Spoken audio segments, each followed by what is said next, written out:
Supreme কোর্টের সাবেক বিচারপতি AKM আসাদুজ্জামানকে চেয়ারম্যান করে দুর্নীতি দমন কমিশন দুদক পুনর্গঠন করেছে সরকার। নগদ নিয়ে এলো হার না মানা হার অফার। সর্বনিম্ন 10,000 টাকা রেমিটেন্স নগদে পাঠালে থাকছে স্বর্ণের হার জেতার সুযোগ। দুদকের অন্য দুই সদস্য হচ্ছেন ডক্টর জাহাঙ্গীর আলম খান ও ডক্টর সাজ্জাদ হোসেন ভূঁইয়া।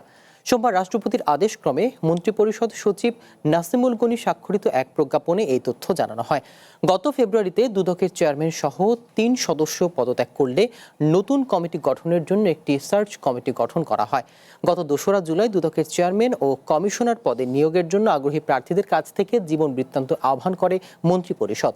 দুর্নীতি দমন কমিশন আইন 2004-এর 7 ধারা অনুযায়ী গঠিত বাছাই কমিটি রাষ্ট্রপতির কাছে সুপারিশে পাঠানোর জন্য এসব জীবন বৃত্তান্ত আহ্বান করে। এরপর কয়েক দফা বৈঠক করে যাচাই বাছাইয়ের পর এই 3 জনের নাম চূড়ান্ত করে সার্চ কমিটি। দুদকের নতুন চেয়ারম্যান AKM আসাদুজ্জামান 2003 সালের 27 আগস্ট হাইকোর্ট বিভাগের অতিরিক্ত বিচারক হিসেবে নিয়োগ পান। 2005 সালের 27 আগস্ট হাইকোর্টের বিচারপতি হিসেবে স্থায়ী হন।